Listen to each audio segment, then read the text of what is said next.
नमस्कार मंडळी, माझं नाव आहे विवेक ठाकूर. नमस्कार, माझं नाव आहे अभिषेक राणे आणि तुम्ही बघत आहात आपल्या सर्वांचं चॅनल ज्याचं नाव आहे बोलूया बिंदास्त. सो फायनली दादोस बरा होऊन आलेला आहे. येस, गेले 2 एपिसोड्स तुम्ही त्याला काय बघितलं नाही, पण आज त्याला आणलं रामबाण उपाय असा देऊन म्हणजे गावठी औषध. सो आम्ही केलं आणि तो एकदम ठणठणीत बरा झाला. आणि आज तर अगदीच वेगळ्या सेटअपमध्ये आम्ही बसलेलो आहोत. कारण आपण कुठे आलोय दादोस? आता आपण आलोय टोरंटोला. येस. सो आज पण आपण एका आपल्या मराठी दादाला भेटणार आहोत. त्याचा अख्खा कॅनडामध्ये तो कसा आला त्याची पूर्ण जर्नी जाणून घ्यायचा प्रयत्न करतो. खतरनाक माणूस आहे बाई. सो आपण डायरेक्ट आता त्याच्याशीच बोलूया आणि बघूया काय होतं. तर सुशांत, वेलकम टू बोलूया बिंदास. आपल्या चॅनलला तुमचा एक छोटा इंट्रोडक्शन द्या. माझं नाव सुशांत कांबळे. मी दादूसला खूप वेळापासून बोलत होतो तू माझा पॉडकास्ट केव्हा घेणार. फायनली दादूस बराहून टोरंटोला आलेला आहे. आमचं खूप दिवसापासून चाललेलं की आपण पॉडकास्ट करूया. कारण मी दादूसला ब्रॅम्प्टनमध्ये भेटलेलो गणपती वेळेस. आणि तुम्हाला सगळ्यांना माहिती आहे आपण महाराष्ट्रात गणपती हा कसा साजरा करतो. तर मीही शोधत होतो आपले मराठी मित्र कुठे मिळतात. तर मी आणि माझा भाऊ ब्रॅम्प्टनमध्ये होतो ब्रॅम्प्टनचा राजा बघण्यासाठी.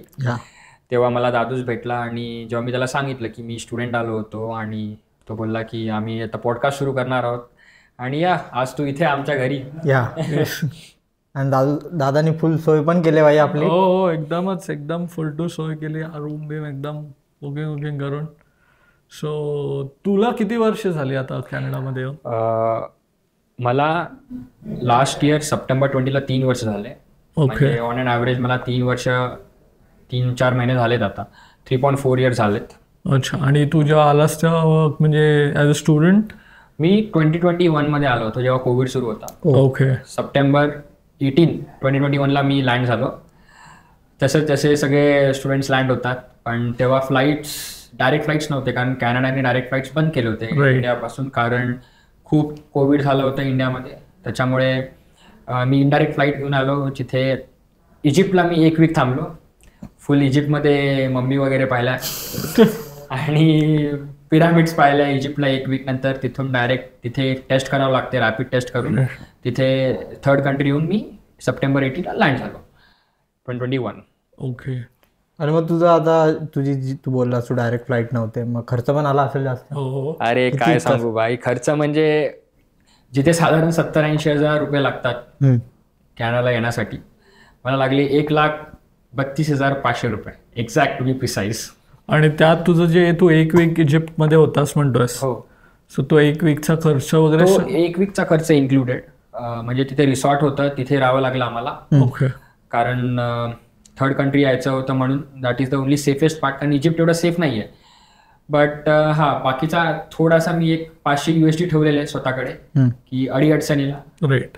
त्याच्यामुळे मी थोडा एवढा खर्च झाला नाही. पण तेच पैसे मी इथे आल्यावरती वापस कॅनेडियन बँक अकाउंटमध्ये डेपॉझिट करून मग मी ते यूज केले थोडे. ओके. भाई बट इथे एक बोलू काय, हा तरी स्वस्तात आलाय. मी डायरेक्ट फ्लाईट घेऊन आलाय आणि आपण डायरेक्ट फ्लाईट घेऊन आलाय. मी खूप आधी बुक केलेलं आहे. 1,32,000 भरले मी. बापरे. नाही, तू पण किती भरले सांग? मी तर माझा तर थोडा विजाचा इश्यू झालेला. सो मला म्हणजे ऑगस्टमध्ये यायचं होतं. तर मी जुलैमध्ये बुक केलेली फ्लाईट. मी अराउंड 160 भरलेले. पण मला 160 मध्ये प्रीमियम इकॉनॉमी, मला नॉर्मल भेटलेला भाई. अरे 2023ला मरणाची सगळी माणसं इकडे कॅनडालाच येतो. सगळे लोकांना कॅनडाला जायचंय. आणि जुलैमध्ये 2023 मध्ये स्टुडंट स्पाइक झाला होता. राईट. त्याच्यामुळे आता काय चालू आहे तुम्हालाही माहिती आहे सध्या. त्याच्यामुळे बापरे. पण तू आता तू जसं बोललास की आत्ताचं कॅनडा आणि तुझ्या 21 मध्ये आलेलास ॲज अ स्टुडंट. ऑनेस्टली सांगायचं म्हटलं 2021 मध्ये खूप वेगळा सीन होता. लाईक मी इथे आलो master of science in project management करायला. MS जसं प्रत्येक भारतीय करतो इंजिनिअरिंग. 12वी नंतर मी इंजिनिअरिंग केली KIT कॉलेजमध्ये कोल्हापूरला. 4 वर्ष सुखात काढले 2017 ते 2021. 2021 मध्ये 2021 मध्ये कोविड आला. त्यामुळे ते 2 वर्षही मी घरी बसूनच केली इंजिनिअरिंग. 21ला जुलैला मी ग्रॅज्युएट झालो आणि सप्टेंबरला मी इथे आलो जसं तुम्हाला सांगितलं. पण जेव्हा मी इथे आलो तेव्हा कॅनडा खूप प्रॉमिसिंग होता. प्रॉमिसिंग होतं म्हणायला गेल्यावरती इन टर्म्स ऑफ आता तुम्ही बघता की जॉबच नाही आहेत स्टुडंट्सला. मी जेव्हा आलो मला 10 दिवसात पार्ट टाइम जॉब मिळालेला. 10 दिवसात पार्ट टाइम जॉब आणि म्हणजे खूप इझी होतं. आणि तेव्हा कसं असायचं की तुम्हाला एक एक्झाम्पल देतो. आता फॉर एक्झाम्पल तुमची त्या वीकची शिफ्ट डिसाइडेड आहे की तुम्हाला 4 शिफ्ट करायच्या आहेत. आणि फॉर एक्झाम्पल तुम्ही काय बोलतात बुक ऑफ केला तर ते लोक तुम्हाला फोन करतात की तुम्ही का बुक ऑफ केलं, प्लीज या.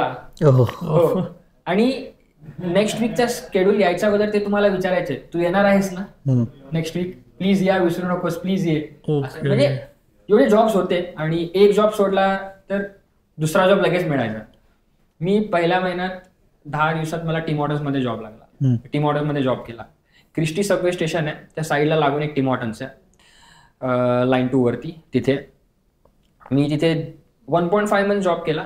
मला कंटाळा आला. म्हणलं यार हे टीम हॉर्टन्समध्ये ना कॉफी बनवायचं नाही ते साफसफाई करायचं. मग मी असं सहज चालत जात होतो कॉलेज स्ट्रीटवरती. मग कॉलेज स्ट्रीटवरती चालत जात होतो तिथे होता एक आपला शॉपर्स ड्रग मार्ट होता तिथे. आणि मी गेलो आत. मॅनेजरला बोललं की hi my name is Sushant, I am currently pursuing my masters here, तर मला जॉब हवा आहे. आणि मी थोडं ब्लफ केलं की मला 4 महिने झाले येऊन माझ्याकडे जॉब नाही. तिने मला जॉब ऑफर केला. मी टीम हॉटेल्सला सांगितलं की मला नाही काम करायचं. पुढच्या दिवशी शॉपर्स ड्रग मार्टला गेलो जॉब करायला. त्याच्यानंतर मी शॉपर्स ड्रग मार्टमध्ये जॉब केला आणि खूप चिल काम होतं शॉपर्स ड्रग मार्टमध्ये. कॅशियरचं काम होतं, जास्त काय हे नव्हतं. लोक यायचे, लोकांना कॅश आउट करायचं. काही लोक येतात तर ते लोक बोलतात की एक्सचेंज करायचंय, रिफंड करायचंय, मग तेच करायचो मी. फार चिल काम होतं आणि आठवड्यातून 15 ते 16 तास करायचो. तेव्हा 2021 मध्ये मिनिमम वेज जे होतं ते $14.35 होतं. आणि आता मला माहित नाही की 17 आहे किती आहे आता मिनिमम, 17 पॉईंट समथिंग. तर मी 14.35 वरती करायचो. मी अराउंड महिन्याचे मला $950 to $900 मिळायचे. $450 माझं रेंट होतं, शेअरिंग मध्ये राहायचो. $200 माझी ग्रोसरी, खूप जास्त मजा करून म्हणजे $200 मध्ये मी पाहिजे ते घ्यायचो. आता $200 मध्ये तुम्हाला फक्त 10 दिवसाची ग्रोसरी मिळू शकते. ते पण आहे भाई. म्हणजे मी $700 ते $750 मध्ये माझा पूर्ण खर्च वागायचा. ओके. जीआयसी सेवा आहे. जीआयसी सेवा व्हायची. मी जीआयसी सेव्ह केली आणि जसं एव्हरी स्टुडंट करतो जीआयसी सेव्ह करून सेकंड इयरची फीस भरली. ओके. तर मी जीआयसी सेव्ह केली. जीआयसी सेव्ह करतच होतो पण नंतर मी काय केलं, मी 3 महिने जॉब सोडला. 3 महिने जॉब सोडला कारण मला एज्युकेशनवरती जास्त फोकस करायचं होतं. कारण मास्टर्समध्ये थोडं डिफिकल्ट आहेत गोष्टी, स्पेसिफिकली तुमचे जे कोर्सेस असतात ते डिफिकल्ट आहेत. आणि मग मी जेव्हा जॉब सोडला तेव्हा मी काय करत होतो की मी जे जीआयसीचे पैसे येत होते तेव्हा काय होतं की तुम्हाला $1,000 माझं जीआयसीचं अकाउंट बोलू शकतो कुठल्या बँकमध्ये होतं सांगू शकतो का, CIBC मध्ये होतं. तर CIBC तुम्हाला एव्हरी 45 days $1,000 पाठवायचे. जसे मी 5-6 महिने सगळे डॉलर्स सेव्ह केले होते, $5,000 साठलेले, अजून जीआयसी उरलेली. मग ते पैसे मग मी यूज करत गेलो कारण मला स्टडीजवरती फोकस करायचं. तर एक सर्टिफिकेशन असतं CAPM, certified associate in project management. तर ज्यांना 0 to 3 yearsच्या मध्ये एक्सपिरियन्स आहे, okay, as a project manager किंवा नाहीये 0 to 3 years ऑफ एक्सपिरियन्स आहे कुठल्याही फील्डमध्ये, तर ते सर्टिफिकेशनसाठी एलिजिबल आहे. तर माझा कोर्स होता master of science in project management. त्याच्यासाठी मला ते सर्टिफिकेशन घेणं जरुरी होतं कारण मला पाहिजे होता कोऑप इंटर्नशिप. की बाई बाहेरच्या देशात आलोय, कोऑप तर पाहिजे बाई. आता घरचे विचारणार काय करतोय, सगळ्यांना थोडी सांगत बसणार की नाही मी टीम हॉटेल मध्येच काम करतोय. आणि कोऑपवरून फुल टाइम चान्सेस जास्त असतात, राईट. त्याच्यामुळे मी त्याच्यासाठी अभ्यास करत गेलो CAPM साठी. मग तुला तो जो कोऑप मिळाला, आता तुझ्या जे प्रोजेक्ट मॅनेजमेंट आपण म्हणतो की आता खूप मुलं येतात आणि खूप लोकांचं असं बोलण्यातून पण आम्ही ऐकतो, म्हणजे आमच्या पण कॉलेजमध्ये की प्रोजेक्ट मॅनेजमेंट किंवा त्या फील्डमध्ये आपण, राईट. सो आत्ताची परिस्थिती काय, सध्याची परिस्थिती, जर कोण आता जे आपले डिसेंबरमध्ये जे ग्रॅज्युएट झालेत ते किंवा आता एप्रिलमध्ये जे ग्रॅज्युएट्स होणार, सो तुमच्या फील्डचं आत्ताचं हायरिंग किंवा आता जर कोणाला या फील्डमध्ये यायचं असेल सो त्यांनी काय लक्षात ठेवलं पाहिजे, आपली जी मराठी मुलं जी येत असतील सो त्यांना बेसिक काय असेल तुझ्याकडून एक हे की तू काय सांगशील त्यांना? बेसिक म्हणजे मी एकच सांगू शकतो, कॅनडामध्ये मॅटर नाही करत तुम्ही कुठल्या युनिव्हर्सिटीमध्ये, तुम्ही कुठल्या कॉलेजमध्ये, राईट. फॉर एक्झाम्पल एक सिम्पल एक्झाम्पल घेऊया. मी नॉर्थ ईस्टर्न युनिव्हर्सिटीमध्ये आहे, माझी US बेस्ड युनिव्हर्सिटी आहे, काफी रिनोन्ड आहे. युनिव्हर्सिटी ऑफ टोरंटो आहे जी खूप पॉप्युलर युनिव्हर्सिटी आहे, राईट. वॉटरलू आहे. मग असे पण युनिव्हर्सिटी आहेत की ज्यांचं नाव आहे पण ते एवढे पॉप्युलर नाहीत. लाईक अल्गोमा युनिव्हर्सिटी पकडा. पण कधी कसं असतं की तुमचं कॉलेज आणि युनिव्हर्सिटी डिफाईन करत नाही कॅनडामध्ये. जसं आपण भारतात कसं IIT असेल, NIT असेल ना, राईट, की म्हणजे एकदम वेगळा आहे ना. मी बघितलंय, कारण का आपल्या इकडे कसं प्लेसमेंटचा कल्चर असतो, बरोबर. कॉलेजमध्ये ते प्लेसमेंट, इकडे तसं नसतं, राईट. इथे प्लेसमेंटचा कल्चर नसतो. इथे कितीही मोठी युनिव्हर्सिटी असलं त्यांचं एक जॉब पोर्टल असतं. त्या जॉब पोर्टलमध्ये जॉब्स पोस्टेड असतात. तुम्ही त्या जॉब पोर्टल थ्रू अप्लाय करायचं आणि ते जॉब्स ओपन सर्वांसाठी आहेत, राईट. असं नाही की ते युनिव्हर्सिटीसाठी. बट अगेन नेटवर्क असतो, ॲल्युमिनाय नेटवर्क म्हणू शकता तुम्ही प्रत्येक युनिव्हर्सिटीचा. आणि मेन म्हणजे जो प्लेसमेंट म्हणू शकत नाही आपण, करिअर ॲडवायझर, प्रत्येक युनिव्हर्सिटीमध्ये करिअर ॲडवायझर असतो, तर तो तुम्हाला कसा गायडन्स देतो तेही फार इम्पॉर्टंट आहे. कारण करिअर ॲडवायझरचे पण फार मोठे कॉन्टॅक्ट्स असतात. म्हणजे कॅनडामध्ये असं आहे की तुम्ही जेवढे रिलेशन जपाल तेवढं तुम्हाला फायदा होईल, राईट. आता असं नाही चालणार की तुम्ही फक्त अप्लाय करताय अप्लाय, पण तुम्हाला फक्त रिजेक्शन येतात. तसं नाही. जर तुम्ही तिथे कोणाला ओळखता, राईट, भलेही तुम्हाला काम येत नसेल ते तुम्हाला घेणार. ओके, 100% घेणार. म्हणजे ते म्हणजे जर तुझा नेटवर्क आहे, चांगला ओळख आहे, तर तुझ्यासाठी जॉब क्रिएट पण होऊ शकतो. डेफिनेटली जॉब क्रिएट होऊ शकतो. माझ्यावर झालंय ते, आपण नंतर येऊया त्या पॉईंटवरती. ओके, जॉब क्रिएट झाला माझ्यासाठी. ओके, आपण नंतर येऊया त्या पॉईंटवरती. तर असं पण करंटली आपण अभिषेकचा क्वेश्चनचा आन्सर करायचा म्हटल्यावर current job market in project management. आता असं झालंय की कॅनडामध्ये सगळ्यात इझी कोर्सला तुम्हाला विजा ग्रँट होणं म्हणजे प्रोजेक्ट मॅनेजमेंट, राईट. आपल्या इथे तर भरलेत भाई. आमच्या कॉलेजमध्ये आहे ना 5-10 हजार पोरं प्रोजेक्ट मॅनेजमेंट. आता सीन कसा आहे, आता विवेक इंजिनियर आहे, हा सिनेमॅटोग्राफर आहे, मी एक इंजिनियर आहे, राईट. आपला दोस्त यश तो निफ्ट मधला आहे, राईट. तर असं आहे की कुठल्याही तुम्ही फील्डमध्ये असू द्या, प्रोजेक्ट मॅनेजमेंट प्रत्येक फील्डमध्ये project management. Food technology engineering मध्ये प्रोजेक्ट मॅनेजमेंट आहे. तुम्ही न्यूक्लियर इंडस्ट्रीमध्ये जावा, तिकडे प्रोजेक्ट मॅनेजमेंट आहे. ओके. तुम्ही बँकेत जावा, बँकेचं टेक्नॉलॉजी डिपार्टमेंट असेल, रेग्युलेटरी डिपार्टमेंट असेल, बिझनेस डिपार्टमेंट असेल, तिथे पण प्रोजेक्ट असतात, तिथे पण एक प्रोजेक्ट मॅनेजर लागणार तुम्हाला, राईट. तुम्ही मार्केटिंगमध्ये जावा, मार्केटिंगचे प्रोजेक्ट असणार, त्याला मॅनेज करायलाही एक प्रोजेक्ट मॅनेजर लागणार. म्हणजे प्रत्येक फील्डमध्ये प्रोजेक्ट मॅनेजर आहे. त्याच्यामुळे प्रोजेक्ट मॅनेजमेंटमध्ये असं आहे की तुम्ही जो स्टेटमेंट ऑफ पर्पज असतं ते तुम्ही लिहिता कॅनडामध्ये येण्यासाठी, तुम्ही लिहू शकता की तुम्ही कसं तुम्हाला करिअर स्विच करायचं प्रोजेक्ट मॅनेजमेंट. तो फार इझी आहे. आणि कॅनडामध्ये फक्त माझी युनिव्हर्सिटीची एकच युनिव्हर्सिटी जी मास्टर्स देते प्रोजेक्ट मॅनेजमेंटमध्ये. हो. आणि बाकीच्या सगळ्या जे कॉलेज आहेत ते देतात PG डिप्लोमा, जो 1 किंवा 2 वर्षाचा असतो, राईट. तसं बघायला गेल्यावरती मग एवढे तर सगळ्यांनी प्रोजेक्ट मॅनेजमेंट डिग्री केली तर कोणाला जॉब भेटणार, राईट. बरोबर, राईट. तर ह्याच्यावरनं तुम्हाला एक स्टँड होण्यासाठी, आउटस्टँड होण्यासाठी, तुम्हाला एक वेगळं होण्यासाठी तुम्हाला सर्टिफिकेशन्स करावं लागणार, राईट. की तुम्ही मार्केटमध्ये राहण्यासाठी सर्टिफिकेशन्स फार इम्पॉर्टंट आहे.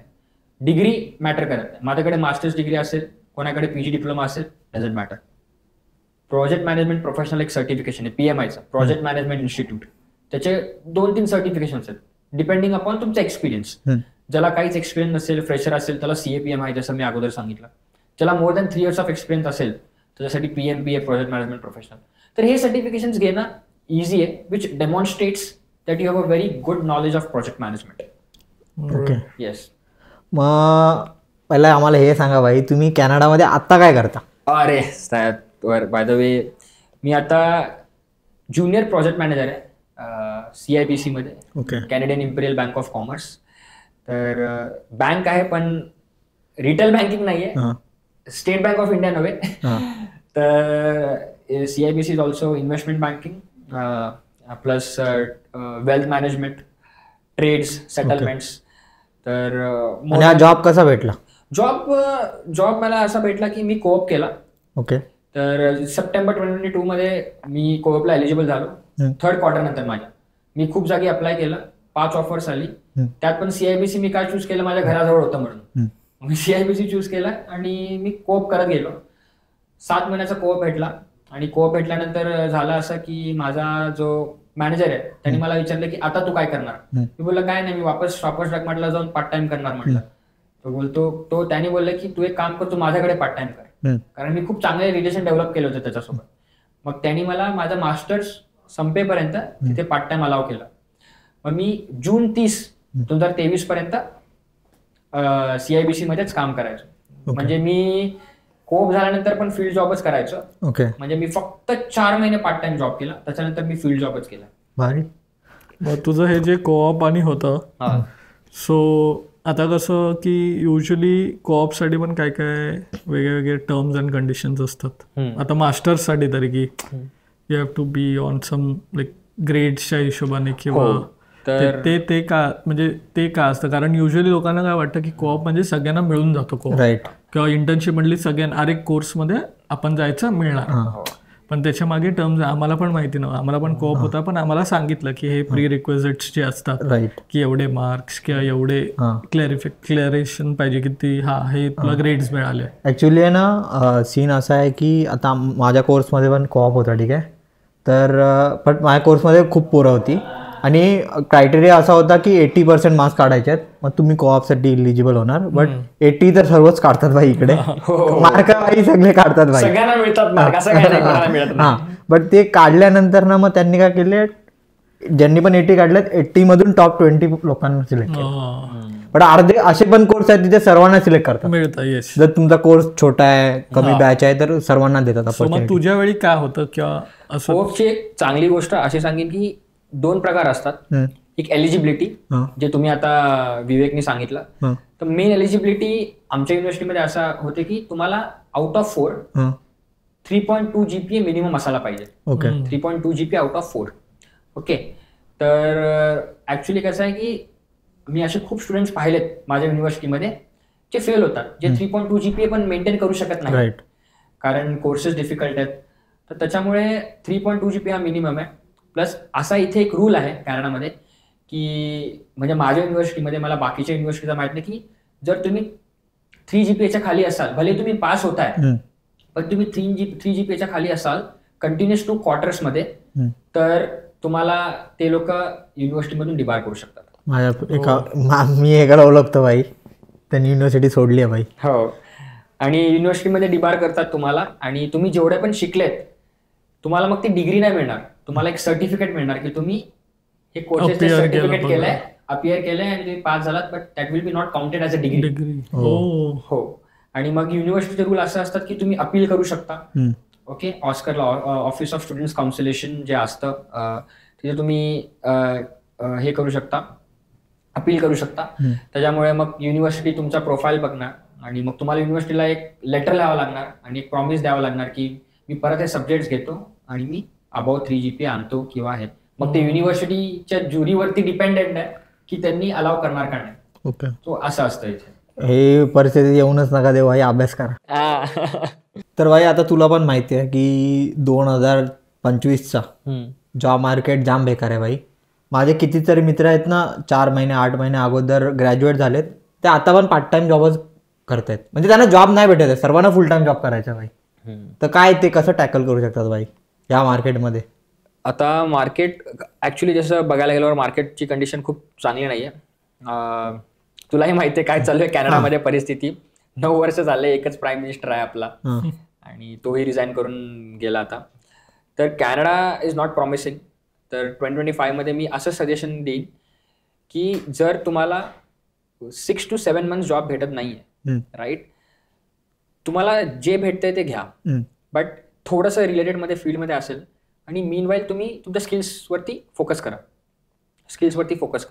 लेट्स से फॉर एक्झाम्पल तुम्ही प्रोजेक्ट मॅनेजमेंट फील्डमध्ये अप्लाय करताय किंवा तुम्ही एक डेव्हलपर आहे, राईट, तर तुम्ही जॉब शोधताय पण तुम्हाला जॉब भेटत नाहीये, राईट, मेक शुअर की तुम्ही तो टाइम युटिलाइज करताय, राईट.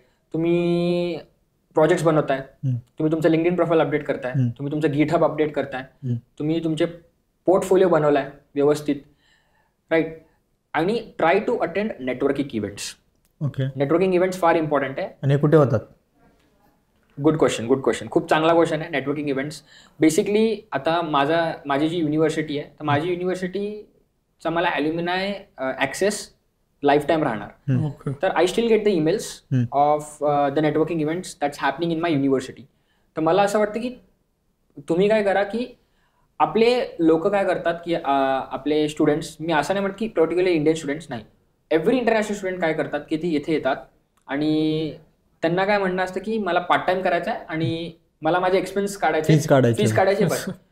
पण ते लोक हे नाही म्हणत की तुम्ही फीस काढण्याच्या चक्करमध्ये, आता जे असं नाही की प्रत्येक लोक इथे येतात, मुलं येतात, ऑब्व्हियस आहे घरची परिस्थिती चांगली असते म्हणून ते इथे येऊ शकले, राईट.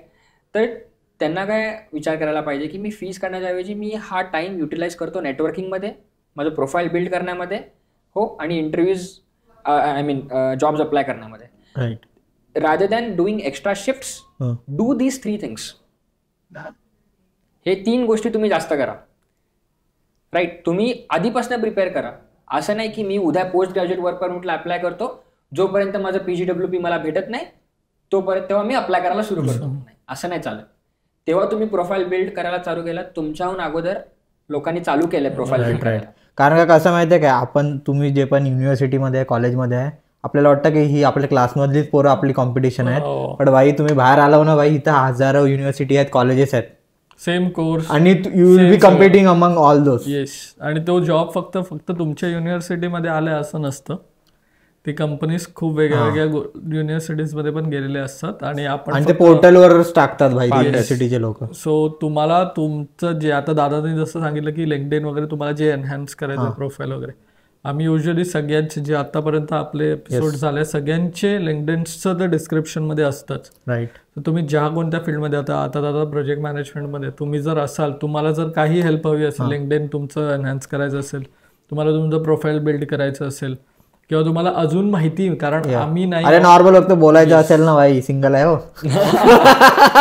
बाय बाय बस बस तर कनेक्ट करा भाई. हो, आता ते पण करू शकता, राईट. सो अभिषेक आणि ते पण करू शकता. सो पण खरंच आहे की तुम्हाला जर काही प्रोजेक्ट मॅनेजमेंट बद्दलही माहिती हवी असेल, तुम्ही त्याला डायरेक्टली लिंक्डइन वरती टेक्स्ट करून तो तुम्हाला प्रॉपर गायडन्स तरी देईल, ॲटलिस्ट स्टार्ट कसं करायचं किंवा काय कसं करायचं. आता आपण ना इंडियाला जाऊया भाई. तू जसं बोलला तू 21 पास आउट आहे बरोबर, आणि तू 21लाच इकडे आला. हो. हे कसं काय भाई, आपण पास आउट होतो 1 वर्ष काय टाइमपास करतो, नंतर अरे बाहेर पण जातात. मग काय कसं, म्हणजे काय कोणी सांगितलं तुला हे बाहेर जायचं कसं, आणि कधी केली प्रिपरेशन? मी 2017 आपण 12वी पास झालो. 12वी पास झाल्यानंतर मला ना तेच की भाई आता ना बस झालं, 12वी पर्यंत राहिलो आई वडिलांसोबत, आता नाही राहायचं भाई, आता असतं ना की भाई बाहेर जाऊ इंजिनिअरिंग करायला. मग मी तेच आपला कॅप राऊंड थ्रू फॉर्म भरला, मी इंजिनिअरिंगला गेलो, कोल्हापूरला भेटला, लगेच बॅक पॅक केली कोल्हापूर. 2017 कोल्हापूरला first year engineering, KIT college, electronics and telecommunication engineering, BTech. 2021 पर्यंत मी होतं, 2017 to 21.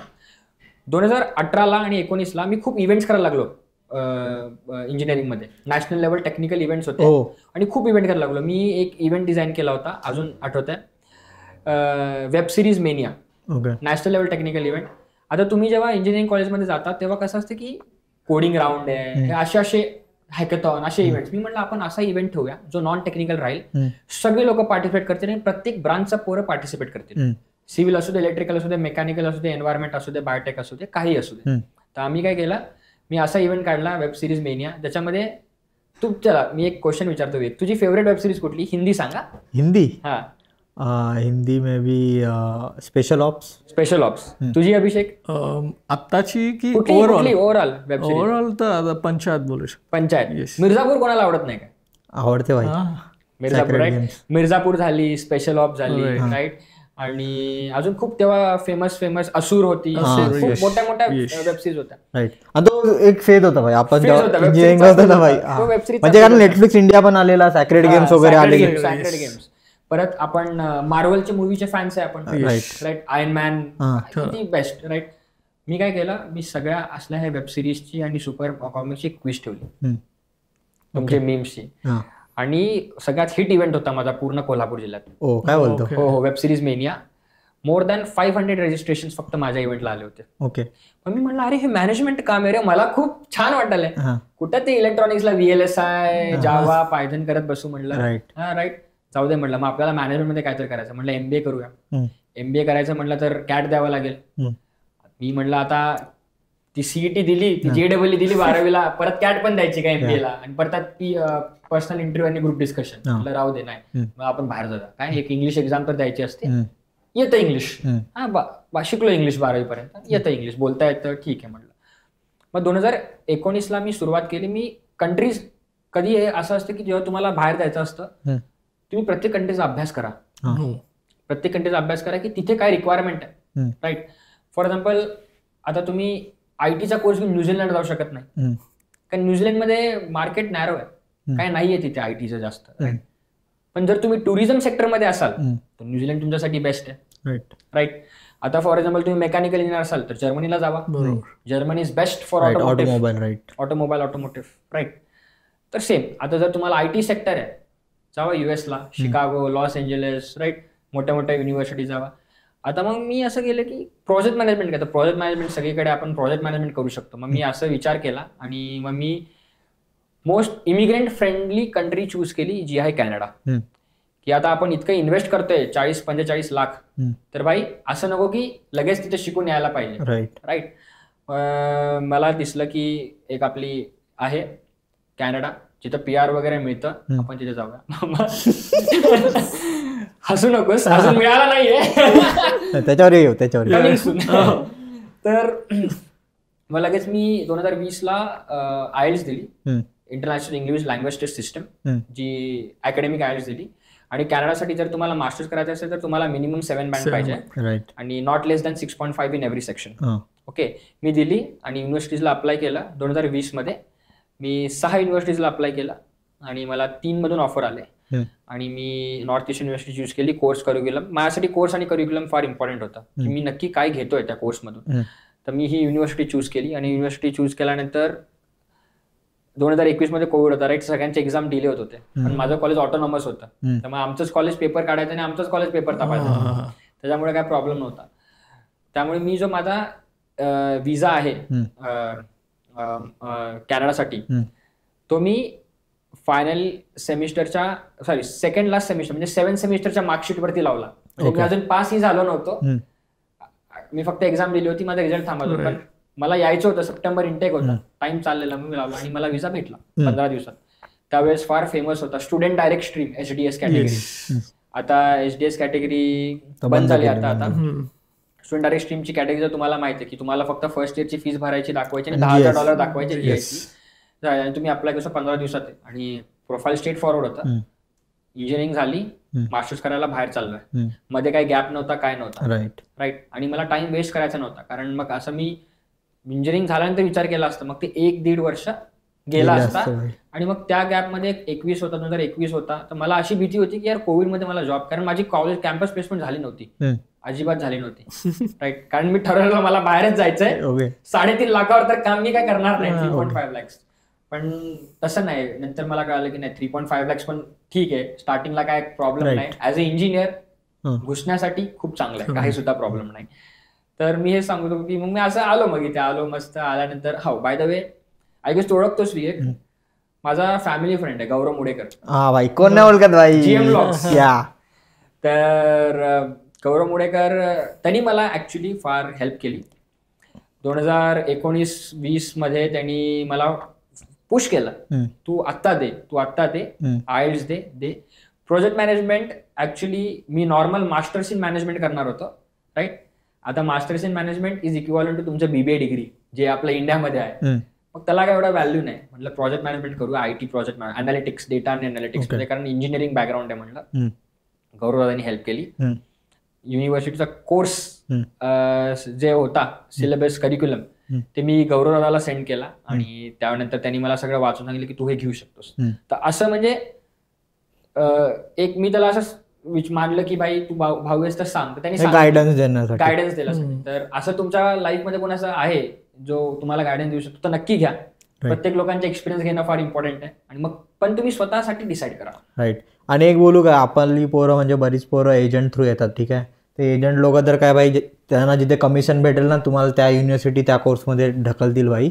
हो. कारण का त्यांचा काय नाही, फक्त कमिशनवर आहे त्यांच्यासाठी भाई. आणि काय माहिती, तुमचा विजा नाही आला ना तरी त्यांना फरक नाही पडत, 1000 लोक असतात त्यांचे. पण मी विचार करा खूप यायच्या आधी, आणि कोर्स फक्त यायचा आहे म्हणून येऊ नका. राईट. म्हणजे विचार करून प्लॅनिंग करून या, कारण इथे आल्यावरती लोकांना वाटतं की इट इज व्हेरी इझी.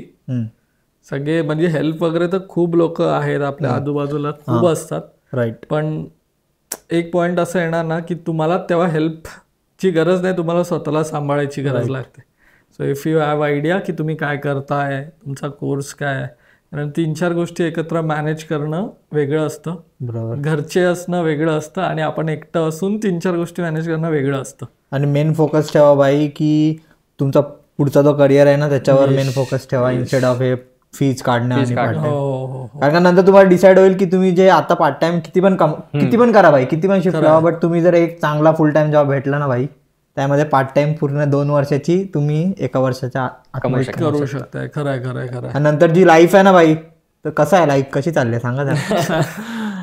तू एका टॉपच्या कॅनडाच्या टॉपच्या बँक मध्ये काम करतो, राईट? आणि कॅनडाचा मेन आय थिंक बँकिंग सेक्टरच आहे. हो, तर कॅनडामध्ये जी इकॉनॉमी आहे मोस्टली ती बिग 5 बँक्सवरती चालते. CIBC, Scotia, RBC, bank of Montreal, TD हे बँक्स आहेत. आणि हे फार म्हणजे मोस्टली जर तुम्हाला कुठल्याही सेक्टरमध्ये जॉब पाहिजे, रेग्युलेटरी, बिझनेस, IT, हा रिटेल, क्लायंट सर्व्हिस, सगळ्या त्या बँक्समध्ये अवेलेबल आहे, राईट? तर मोस्टली इथे असे की आपण मराठी माणूस आहोत, इथले आहेत गोरी लोक असतात इथे. तर माझ्या बँकमध्ये सगळी गोरी लोक आहेत माझ्या टीममध्ये. तर जेव्हा मी कुठे कॅफेमध्ये बसतो काम करायला, माझं वर्क फ्रॉम होम असतं, मी बसतो आणि जेव्हा मला लोक बघतात काम करताना, तर जेव्हा मी त्यांना सांगतो की बाई मी ह्या बँकेत as a IT junior project manager काम करतो, ते सरप्राईज होतात की बाई वा, बँकेत काम करतो. म्हणजे बँकेत काम करणं एक प्रेस्टिजियस गोष्ट आहे कॅनडामध्ये. प्लस त्यात तुम्ही जर त्यांच्या हेडक्वार्टर्समध्ये काम करताय, बॅक हेडक्वार्टर्समध्ये डाऊनटाऊन मोठ्या बिल्डिंग, CN टॉवरचा व्ह्यू, सूट्स पाहिलाय भाई, ड्रीम लाईफ भाई. सूट्स म्हणजे मी डिसाईड केलं होतं बाई मी पण सूट घालून जाणार. आणि वर्क लाईफ बॅलन्स वगैरे कसा असतो? मीन्स आय नो तू इंडियामध्ये काम नाही केलंयस, बट कसं आहे इथे, कसं वाटतं? म्हणजे आता तसं बघायला गेलं तर इंडियामध्ये सध्या फार बुमिंग आहे. इंडिया इज फार बुमिंग, राईट? इंडियामध्ये खूप जॉब भेटतायत लोकांना. असं म्हणजे मी असं म्हणू शकत नाही की आय कॉन्ट कमेंट की इझिली भेटतायत, पण भेटतात. खूप चांगलं पॅकेज भेटतात, 20, 22, 25 लाख भेटतात 3-4 वर्षात. पण वर्क लाईफ बॅलन्स इंडियामध्ये नाही आहे. आता तू तो लेटेस्ट पाहिला असेल काय, तो इन्फोसिसचे LNT पण, आणि इन्फोसिसचे कोणते नारायण मूर्ती काय बोलतात ते, संडे पण काम करायला पाहिजे. मी फ्रायडेला 3:30 वाजता लॉग आउट करतो. 3:30 वाजता लॉग आउट करतो. माझं काम करण्याचा टाइम आहे 9 to 5. समर्समध्ये मी 3:30 ते 4 पर्यंत लॉग आउट करतो. विंटर्समध्ये 4:30 पर्यंत लॉग आउट करतो. आणि जर मी 3, 3:30, 4ला लॉग आउट केलं नाही समर्समध्ये, माझा मॅनेजर बोलतो सुशांत क्या कर रहे हो, लॉग आउट कर लो जल्दी. म्हणजे ते लोक पण प्रायोरिटी देतात, असं नाही की तुम्ही आम्हाला काम करत राहा भाई. एक नंबर. म्हणजे खूप चांगले बेनिफिट्स आहेत. 3 weeks पेड वेकेशन आहे वर्षाला. 3 weeks. आणि ते घेतलं नाहीस काय, एका वर्षात घेतलं नाही ते हे होतं ते पुढच्या वर्षी ट्रान्सफर होऊन जातात. तर मी ह्या वर्षी पूर्ण माझी वेकेशन घेऊन मी इंडियाला जातो. मस्त 1 महिना, 3 आठवडे म्हणलं, ऑलमोस्ट 1 महिना जातो. आणि ते खूप छान आहे ऍक्च्युली. प्लस इथे अपार्ट फ्रॉम पेड वेकेशन तुम्हाला वेगळ्या टाईपचे डेज असतात. Purpose day, personal day, right? तर पर्सनल डे म्हणजे फॉर एक्झाम्पल तुम्हाला लायसन्स गाडीचं, तुमचं लग्न झालं असेल तर या तुमच्या पोराचं ग्रॅज्युकेशन आहे, कॉन्व्होकेशन आहे, तर तुम्ही तो पर्सनल डे त्यात वापरू शकता, राईट? म्हणजे that is different from paid vacation. आणि तो पेड असतो, आणि तो पण पेड असतो. पैसे कॉन्व्होकेशन आहे भाई, फेब्रुवारीला भाई. हो, मी येणार तुमच्या कॉन्व्होकेशन. ठीक आहे, पर्सनल डे. पर्पज डे असतं. पर्पज डे म्हणजे फॉर एक्झाम्पल तुम्हाला काय बाई, ठीक आहे बाई, गाडी पंक्चर झाली, काय झाली, किंवा गाडीला म्हणजे तुम्हाला सर्व्हिसिंग द्यायची, काही पण अनॉनिमस रिझन्स, पर्पज डे घ्या तुम्ही. तसे पर्पज डे असतं, पर्सनल डे असतात apart from paid vacation. Plus तुम्हाला अनलिमिटेड सिक लिव्ह आहेत. हा, म्हणजे असं नाही की तुम्ही सुट्टी घेतली की तुम्हाला पैसे नाही मिळणार, नाही, तसं नाही. तुम्ही जेन्युनली बरं नसाल, तुम्ही फक्त, मी काय, मला बरं नव्हतं लास्ट फ्रायडे, आणि खूप सडन एन्व्हायरमेंट चेंज राहण्यामुळे एक ताप आला होता मला, जे तुलाही झालं होतं. मला पण झालेलं भाई. तर मी फ्रायडेला सकाळी मेसेज केला मॅनेजरला की sir I am not well. No problem Sushant, please take care of your self and let me know when you want to log in. तर अशी जे बोलतात तर एक आपल्याला पण काम करू वाटतं. राईट. म्हणजे आता एवढं चांगलं सर्व दिलंय तर त्याचा आपण मिसयूज पण नाही केला पाहिजे. बरोबर ना? अगदी बरोबर. आणि एकदा तर तू कोणी नॉट तू पण कोणी दुसऱ्याने मिसयूज करायचं चालू केलं कोणाला नाही भेटणार भाई. बरोबर बरोबर. सगळ्यांसाठी बंद होतं ते. जसं गेलं आपण जेव्हा जिग्नेश दादाच्या ह्याच्यात आपलं एक्झाम्पल पण होतं, हे नॉट रिलेटेड बट तो पण जेव्हा त्यांनी स्वतःचा बिझनेस चालू केलेला आणि स्टुडंट्स म्हणून त्यांनी डिस्काउंट चालू केलेले, सो तो आपल्या वन कार्ड वरती डिस्काउंट द्यायचा. पण मुलं काय करायला लागली, 5 वर्ष पास आउट मुलं आहेत त्यांनी वन कार्ड वगैरे सांभाळून ठेवले, ते घेऊन यायचे आणि दाखवायचे आणि बोलायची आम्ही स्टुडंट. हे ऍक्च्युली हे झोल झापाटे करण्यामध्ये ना भाई आपले लोक. झोल झापाटे कॅनडामध्येच आहे का, कारण कॅनडा काय करतं की तुमच्याकडे 10 वर्षाचा जरी एक्सपिरियन्स असलं, तूही पाहिलं असेल अभिषेक, तुमच्या क्लासमध्ये ज्यांचं मॅरेज झाले ज्यांना पोरं बाळा आहेत तेही तुमच्या क्लासमध्ये. अरे 2-2 पोरं बिरांची बायका काय. मी मास्टर्सला असताना मी एकटा 22 वर्षाचा होतो आणि माझ्यासोबत जे होते ते 35-40. म्हणजे मी असं नाही सांगते की त्यांची एज्युकेशनला काय एज नाही, learning has no age bar, English. ठीक आहे, पण आता ऑब्व्हियसली जर ते कार्ड घेऊन आले तर त्यांना ऑफर करावं लागणार डिस्काउंट. अनसर्टन आहे कॅनडामध्ये, पण ते बरोबर आहे. ते पण आहे भाई, बरोबर. आता जर लिगली स्टुडंट असेल, राईट, मी काय म्हणतो, जर तुम्हाला जर डिस्काउंट द्यायचं असेल स्टडी परमिट पहा आणि द्या. एक्सपायरी डेट आहे तिथे, काय एक्सपायरी डेट आहे, स्टडी परमिट पहा आणि द्या. थोडंच बाकी भाई. चिग्नेश दादा तुला सोल्युशन भेटलाय, प्रोजेक्ट मॅनेजमेंट बंद करा. नाही पण भारी वाटलं आता एवढं सगळं ऐकून. सगळं प्रोजेक्ट मॅनेजमेंट म्हणजे जे प्रोजेक्ट मॅनेजमेंट मध्ये जे येणारे स्टुडंट्स आहेत त्यांच्यासाठी तर खूप इन्साइटफुल एक जर्नी असेल हा पॉडकास्ट. कारण युजली खूप असं आम्ही बोलताना एकदमच सगळ्या गोष्टी आम्ही घेऊन मिसळून बोलतो, बट आज आपण एकदम फोकस ओरिएंटेड आणि प्रोजेक्ट मॅनेजमेंट ओरिएंटेड इन्फॉर्मेशन खूप आपण आज बोललो आणि मजा आली भाई, खूप मजा आली. म्हणजे आम्हाला आमचं हेच होत, म्हणजे गेल्या पॉडकास्टमध्ये पण मी हेच बोललो की आम्ही दर पॉडकास्टमध्ये कोणतरी वेगळ्या फील्ड मधलं असतं. सो आम्हाला पण त्यातली थोडी इन्फॉर्मेशन कळते. म्हणजे इन केस जरी कोणी नसेल, जो आमचा मेन मोटो आहे या पूर्ण पॉडकास्ट सिरीजचा, की आपली जी मराठी मुलं किंवा आपली कोणीही मुलं असतील ज्यांना हेल्प होत असेल, स्वतः जरी कोण आम्हाला कॉन्टॅक्ट झाला की कोणाला प्रोजेक्ट मॅनेजमेंट, आम्ही जरी नसलो तरी वी नो समवन की आपण तू या दादाशी बोल, ही विल हेल्प यू. आणि मला असं म्हणायचं आहे की आपली जी मराठी कम्युनिटी आहे ती खूप जास्त मोठी नाही आहे कॅनडामध्ये, राईट.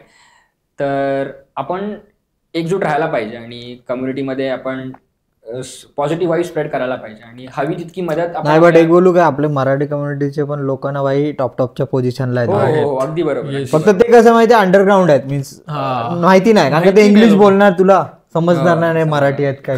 खरंय. आणि तेच म्हणजे मी आता आम्ही गेल्या ह्याच्यातच मी लहान होतो तेव्हा पण बोललेलो की सध्यासाठी आम्ही we are planning a meetup, जो किचनर वॉटरलू वगैरे मध्ये आम्ही प्लॅन करतोय, जो मराठी कम्युनिटीचा असेल.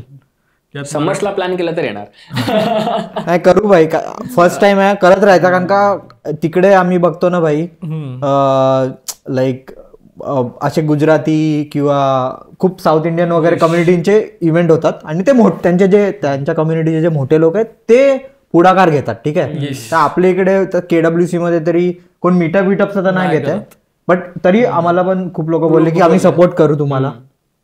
सो तेच आमचा तो मोठा सर्वात एक आता सध्यासाठी. आणि आमचं तेच आहे की आतापर्यंत जेवढे पॉडकास्ट झालेत, जे गेस्ट म्हणून आलेत, सो आम्हाला त्यांना इन्व्हाइट करायचे. अरे डेफिनेटली. सो आम्ही आता आमचा मेन मोटो आहे की हा आपला गुढीपाडवा जो येतोय, सो तेव्हा जर काय होतं, नवीन वर्ष आहे आपलं, नवीन वर्ष आहे, सो काही तेव्हा जमत असेल तर आमचं तो एक हे गुढीपाडवा, नवीन वर्ष, नूतन वर्षाच्या सगळ्यांना तेव्हाच शुभेच्छा द्यायच्या सगळ्यांना. बरोबर, व्यवस्थित. नवीन कॉन्व्होकेशन कधी बोललास विवेक? फेब्रुवारीमध्ये भाई, तुम्ही पण या सगळे 21 ते 21 टू त्या वीक मध्ये लाईव्ह पण असणार भाई. 14 to 19 फेब्रुवारीला मी मेक्सिकोला चाललोय, डोंट वरी, पण 19 ला येणार आहे. 21 नंतर तर तू असशील. चला भाई, पण व्हॅलेंटाईन